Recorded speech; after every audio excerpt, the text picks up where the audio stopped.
Hi every one, single പോട്ടിൻ്റെ ഇന്നത്തെ വീഡിയോയിലോട്ട് എല്ലാവർക്കും സ്വാഗതം. ഇന്ന് നമ്മൾ തയ്യാറാക്കുന്നത് ഒരു നാടൻ വിഭവമാണ്. കൂന്തൽ കറിയും അതിൻ്റെ കൂടെ കപ്പയുമാണ്. അപ്പോൾ നമുക്ക് തുടങ്ങാം.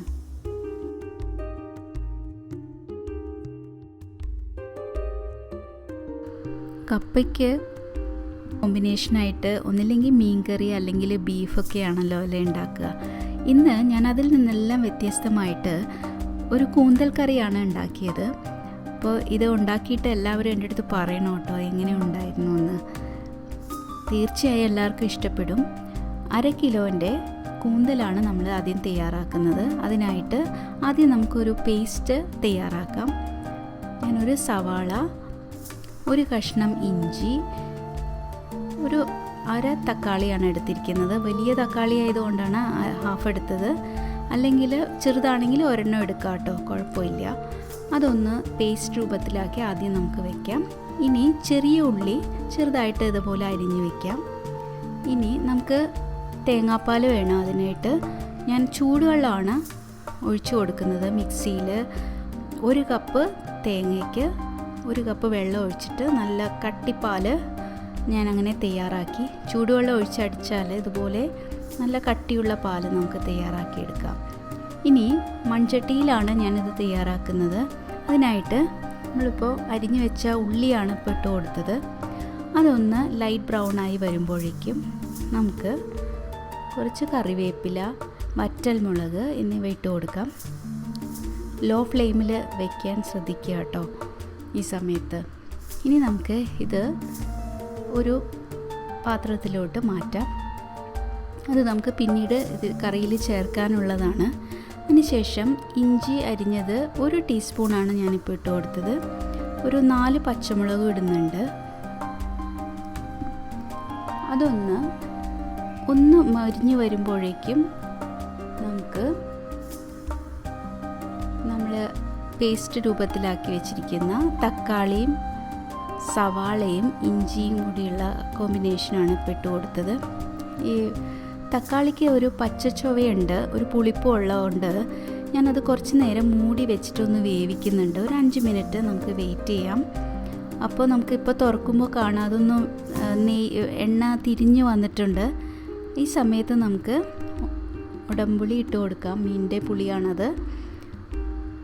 അത് 2 എണ്ണമാണ് ഞാൻ ഇട്ടത്. കുറച്ച് വേപ്പിലയും കൂടി ഇട്ടിട്ട് നമുക്ക് തയ്യാറാക്കുവാണ്. അതിൻ്റെ അകത്തോട്ട് ഞാനിപ്പോൾ മല്ലിപ്പൊടി 1 ടീസ്പൂൺ, മുളക് പൊടി, മഞ്ഞൾപ്പൊടി ഒരു 1/4 ടീസ്പൂൺ ഇടാം.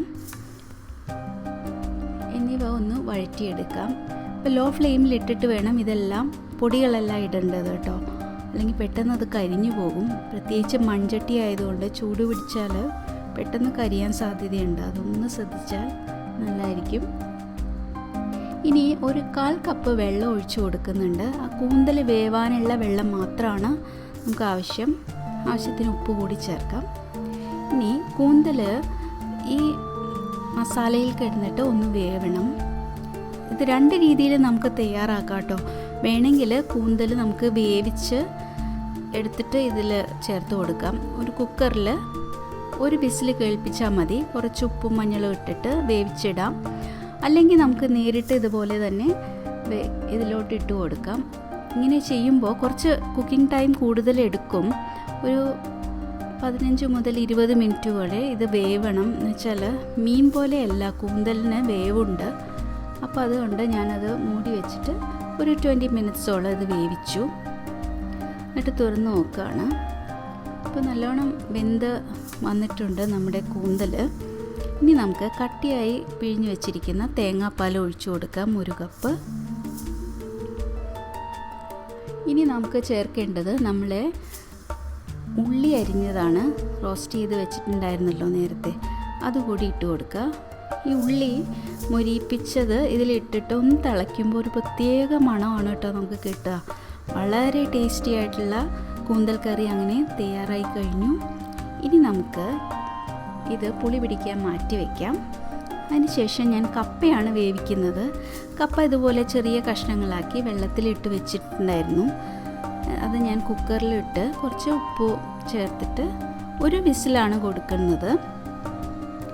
ചില കപ്പയ്ക്ക് നല്ല വേവുണ്ടാവും. അപ്പോൾ നമുക്കത് തുറന്ന് നോക്കിയിട്ട് ഒന്ന് ചെക്ക് ചെയ്ത് വെന്തില്ലെങ്കിൽ ഒരു വിസിലും കൂടി ആവും, കുഴപ്പമൊന്നുമില്ല. നമുക്ക് ഇത് വെയിറ്റ് ചെയ്യാം. ഒരു വിസിൽ കഴിഞ്ഞ് ആവിയെല്ലാം പോയപ്പോൾ ഞാനത് തുറക്കുകയാണ്. നന്നായി വന്നു. നമുക്ക് ചെക്ക് ചെയ്യാതെ എങ്ങനെയാണ് വെന്ത് വന്നതെന്ന്. നല്ല പൊടിനൂറുള്ള കപ്പയാണ് കേട്ടോ. അതുകൊണ്ട് നന്നായി വെന്ത് കഴിഞ്ഞു. ഇനി നമുക്കിതിനെ കോരി ഒരു സ്ട്രെയിനറിലോട്ട് ഇതുപോലെ ഊറ്റി വയ്ക്കാം. അതിനുശേഷം ഒരു ചട്ടി ചൂടായി കഴിയുമ്പോൾ നമുക്ക് എണ്ണ ഒഴിക്കാം. വെളിച്ചെണ്ണയാണ് ഞാൻ ഇതിന് ഉപയോഗിക്കുന്നത്. എപ്പോഴും ഇങ്ങനെയുള്ള വിഭവങ്ങൾക്ക് വെളിച്ചെണ്ണയാണ് കേട്ടോ നല്ലത്. കടുക് പൊട്ടിക്കഴിയുമ്പോഴേക്കും ഞാൻ 2 വെളുത്തുള്ളിയും 1 ടീസ്പൂൺ ഇഞ്ചിയുമാണ് ഇട്ട് കൊടുക്കുന്നത്. അത് നീളത്തിൽ അരിഞ്ഞിട്ട് കൊടുക്കുകയാണ്. അതൊന്ന് വഴന്ന് വരുമ്പോഴേക്കും നമുക്ക് സവാള, പച്ചമുളക് എല്ലാം അരിഞ്ഞു വെച്ചതെല്ലാം ഇതിലോട്ട് ഇട്ട് കൊടുക്കാം. ഇത് നന്നായിട്ട് റോസ്റ്റ് ചെയ്യേണ്ട ആവശ്യമില്ല, അപ്പോൾ കളറ് മാറും. ഒന്ന് വഴന്ന് വന്നാൽ മാത്രം മതി. ഒരു 3 പച്ചമുളകാണ് ഞാൻ ഇട്ട് കൊടുത്തത്. നിങ്ങൾക്ക് എരിവ് കൂടുതൽ വേണമെങ്കിൽ ആവാട്ടോ, അത് ഓരോരുത്തരുടെ ഇഷ്ടം പോലെ ചേർക്കാം. ഇനി കുറച്ച് കറിവേപ്പില കൂടി ചേർക്കുന്നുണ്ട്, വറ്റൽമുളകും. ഇതെല്ലാം കൂടി ഒന്ന് വഴന്ന് വരുമ്പോഴേക്കും നമുക്ക് ഈ വേവിച്ച് വെച്ചിരിക്കുന്ന കപ്പയാണ് ഞാനിപ്പോൾ ഇട്ട് കൊടുക്കുന്നത്. ചില ആളുകൾ കപ്പയിൽ മഞ്ഞളിടും, ഞാനിവിടെ ഇടുന്നില്ല. ചില വെള്ള കളറിൽ കപ്പ ഇരിക്കുമ്പോൾ പ്രത്യേക ഭംഗിയാണല്ലേ, അതുകൊണ്ടാട്ടോ. ഇനി നമുക്ക് ആ കയ്യിൽ തന്നെ കൊണ്ട് കപ്പ ഇതുപോലെ ഉടച്ച് ഒന്ന് യോജിപ്പിക്കാമെല്ലാം. കപ്പ ഒന്ന് ഉടഞ്ഞു കിട്ടിയാൽ മാത്രം മതി, കടിക്കാൻ കിട്ടുകയും വേണം, എന്നാൽ കുഴഞ്ഞു പോകാനും പാടില്ല. ഇനി കുരുമുളക് തൂയി നമുക്ക് കപ്പ വിളമ്പാം. അങ്ങനെ സ്വാദിഷ്ടമായ നമ്മുടെ കപ്പയും കൂന്തലും തയ്യാറായി കഴിഞ്ഞു. ഈ വീഡിയോ ഇഷ്ടമായെങ്കിൽ ലൈക്ക് ചെയ്യുക, സബ്സ്ക്രൈബ് ചെയ്യുക, ബെൽ ഐക്കൺ കൂടി ക്ലിക്ക് ചെയ്യുക.